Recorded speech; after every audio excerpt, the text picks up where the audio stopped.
ब्रेकनंतर स्वागत. पुन्हा पाहूयात बातम्या सुपरफास्ट. दक्षिण काशी श्री क्षेत्र पैठण येथील संत एकनाथ महाराज संस्थानचा मानाचा वारकरी भूषण पुरस्कार बीडच्या महंत लक्ष्मण महाराज मेंगडे यांना प्रदान करण्यात आला. नाथ षष्ठीच्या निमित्तानं हा पुरस्कार वितरण सोहळा संपन्न झाला. उल्हासनगरातील संतोषनगर भागातील एका तरुणावर 3 जणांच्या टोळक्यानं हल्ला केला. लोखंडी रॉडनं बेदम मारहाण करण्यात आली. या प्रकरणी आरोपींवर कठोर कारवाई करण्यात यावी अशी मागणी स्थानिकांनी केली. अहिल्यानगर जिल्हा परिषदेचे मुख्य कार्यकारी अधिकारी आशिष येरेकर यांची कार्यालयातील अनुपस्थिती वारंवार निदर्शनास येते आणि त्यांच्या या अनुपस्थितीचा गांभीर्यानं तपास करून आवश्यक ती कारवाई करण्याची मागणी खासदार निलेश लंके यांनी राज्याच्या मुख्य सचिव सुजाता सौनिक यांच्याकडे पत्राद्वारे केली आहे. बीड जिल्ह्याचे भूमिपुत्र डॉक्टर ओमप्रकाश शेटे यांची आयुष्मान भारत मिशन महाराष्ट्र समितीची अध्यक्षपदी निवड झाली आहे. राज्याचे मुख्यमंत्री देवेंद्र फडणवीस यांनी महत्त्वाची जबाबदारी त्यांच्यावर दिली आहे. मुरबाड वन विभागामार्फत मॅरेथॉन स्पर्धा ठेवून जागतिक वन दिवस साजरा करण्यात आला. स्पर्धेत विविध वयोगटातील वन अधिकारी, वनपाल, वनकर्मचारी, गार्ड या स्पर्धकांनी स्पर्धेत भाग घेतला. पाटण शहरामध्ये बिबट्याचा संचार वाढलाय. तहसील कार्यालयासमोरील पाळीव कुत्र्यावरती बिबट्यानं हल्ला करत त्यांचा फडशा पाडलाय. त्यामुळे नागरिकांमध्ये भीतीचं वातावरण आहे. बिबट्याला लवकरात लवकर जेरबंद करावं अशी मागणी करण्यात येते. 10वी आणि 12वीच्या परीक्षेतील गैरप्रकार रोखण्यासाठी राबवलेल्या कॉपीमुक्त अभियानामुळे मागील वर्षीच्या तुलनेत 10वी आणि 12वी ही दोन्ही परीक्षातील गैरप्रकारांची संख्या घटली आहे. यंदा राज्यभरात 10वीच्या परीक्षेत 89 तर 12वीच्या परीक्षेत 360 गैरप्रकारांची नोंद झाली आहे. स्वाभिमानी शेतकरी संघटनेच्या युवा आघाडीचे प्रदेशाध्यक्ष प्रशांत डिक्कर यांच्या विरोधात शेतकऱ्यांनी खंडणी मागितल्याचा आरोप केला असून तशी तक्रार शेगाव पोलिसात देण्यात आली आहे. तक्रारीवरनं पोलिसांनी डिक्कर यांना अटक केली. पुण्यातील 35 कोटींच्या धुळखात पडलेल्या 100 शववाहिकांचं वाटप करायला सुरुवात करण्यात आली. माजी आरोग्यमंत्री तानाजी सावंत यांच्या कार्यकाळात या शववाहिका घेण्यात आल्या होत्या. त्यात भ्रष्टाचार झाल्याचा सुद्धा आरोप केला जातोय. ब्लॉकचेन टेक्नॉलॉजीमध्ये पदवी अभ्यासक्रम सुरू करणारे सावित्रीबाई फुले पुणे विद्यापीठ देशातलं पहिलं विद्यापीठ ठरलंय. शैक्षणिक वर्ष 2025-26च्या प्रवेश प्रक्रियेला सुरुवात झाली. प्रवेशासाठी अंतिम मुदत 30 एप्रिल आहे. पुरंदर विमानतळाच्या भूसंपादनासाठी 3 महत्त्वाचे अधिकारी नेमण्यात येणार आहेत. अधिकारी नेमण्यासाठी पुणे जिल्हा प्रशासनाकडून राज्य सरकारला अहवाल पाठवण्यात आला. पुण्यामध्ये HSRP नंबर प्लेट बसवण्यात पुणेकरांचा अल्प प्रतिसाद बघायला मिळतोय. फक्त पुण्यात 45,000 वाहनांना HSRP बसवण्यात आले तर पुण्यामध्ये एकूण 25 लाख जुनी वाहनं आहेत. पिंपरी चिंचवड शहरातील पवना धरणामध्ये पाण्याची पातळी खालावते. पाणीसाठा 50%हून खाली आल्यामुळे चिंतेचं वातावरण आहे. त्यामुळे शहरात आता पाणी बचत आवश्यक असल्याचं दिसतंय. धारावी पुनर्विकास प्रकल्पावरनं विरोधक आणि समर्थकांमध्ये शीतयुद्ध सुरू असतानाच दुसरीकडे धारावीसह लगतच्या परिसरात क्षयरोगाचा विळखा घट्ट होतोय. क्षयरोगाच्या दृष्टीनं 4 धोकादायक वॉर्ड महापालिकेनं यापूर्वीच निश्चित केले होते.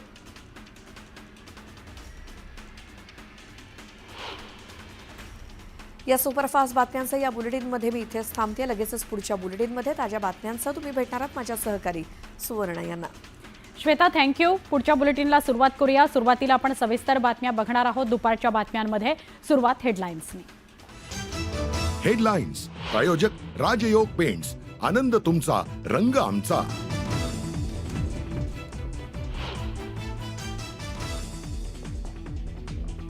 नागपूर हिंसाचार प्रकरणी 104 जणांची ओळख पटली. 92 जण अटकेत तर 12 आरोपी अल्पवयीन. सोशल मीडियावर अफवा पसरवणाऱ्यांना 6 आरोपी करणार. मुख्यमंत्री देवेंद्र फडणवीस यांची घोषणा.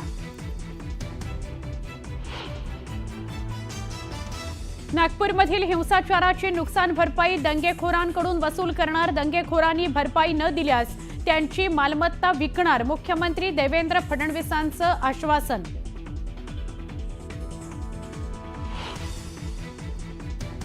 नागपूर हिंसाचाराचा पहिला बळी 38 वर्षाच्या इरफान अन्सारींचा मेयो रुग्णालयामध्ये उपचारादरम्यान मृत्यू.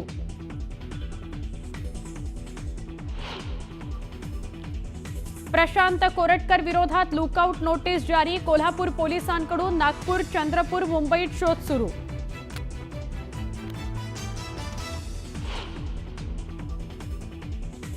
जुना फोटो व्हायरल करून पोलिसांना गुंगारा देण्याचा कोरटकरचा प्रयत्न, मात्र कोरटकर विदर्भातच असल्याची माहिती. कोल्हापूर पोलीस कोरटकरच्या मागावर.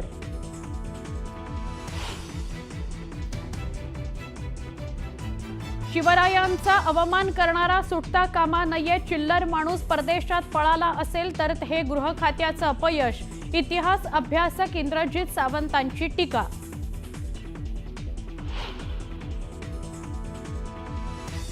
प्रशांत कोरटकर हा गृह खात्याच्या मदतीशिवाय पळून जाऊच शकत नाही. कोरटकर पळाला असेल तर पोलीस आयुक्तांचा राजीनामा घ्या. संजय राऊतांची मागणी. जयंत पाटलांसोबत भेटीबाबत वेगळ्या बातम्या पसरवल्या. एआय संदर्भात जयंत पाटलांसोबत चर्चा. अजित पवारांची माहिती. माणिकराव कोकाटेंसह 25 माजी संचालकांना नाशिक जिल्हा बँकेनं बजावली नोटीस. 347 कोटींच्या कर्ज वाटपात घोटाळा केल्याचा आरोप. याचिकेवर 2 एप्रिलला सुनावणी.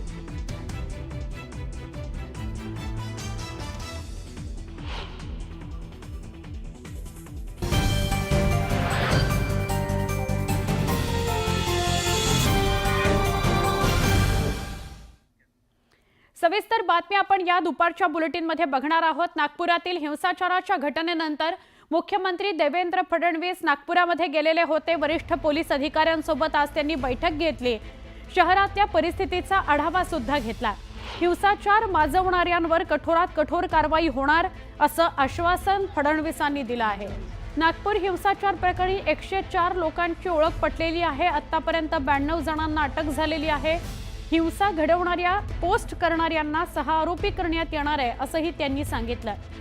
हिंसाचारामुळे झालेल्या नुकसानीची भरपाई दंगेखोरांकडूनच वसूल करणार असून भरपाई न दिल्यास दंगेखोरांची मालमत्ता विकणार असल्याचं फडणवीस म्हणाले.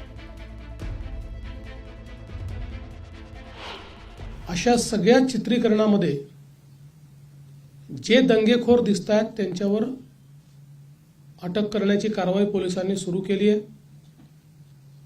104 लोक आतापर्यंत आयडेंटिफाय झाले आहेत, ज्यामध्ये 92 लोकांना अटक केली आणि 12 18 वर्षाच्या खालचे विधी संघर्षित असल्यामुळे त्यांच्यावर ज्या प्रकारची कायद्याने कारवाई करता येते ती कारवाई करण्यात आली आहे. आणि अजूनही हे आयडेंटिफिकेशन चाललेलं आहे. मोठ्या प्रमाणात सोशल मीडियाचं ट्रॅकिंग करून ज्या लोकांनी ही घटना घडावी किंवा ही घटना ॲग्रिवेट व्हावी म्हणून पोस्ट केलेले आहे त्या सगळ्यांना दंगेखोरांसोबतच सहआरोपी बनवलं जाणार आहे. कारण त्यांनी सोशल मीडियाच्या माध्यमातून हा दंगा भडकवण्याकरता त्या ठिकाणी मदत केलेली आहे. त्यामुळे त्यांच्यावरही कारवाई केली जाणार आहे. ज्या लोकांचं नुकसान झालेलं आहे, गाड्या फोडणं, काहींच्या पार्शली गाड्या फुटल्या आहेत, त्या सगळ्यांना पालकमंत्र्यांनी स्वतः लक्ष घातलेलं आहे. त्या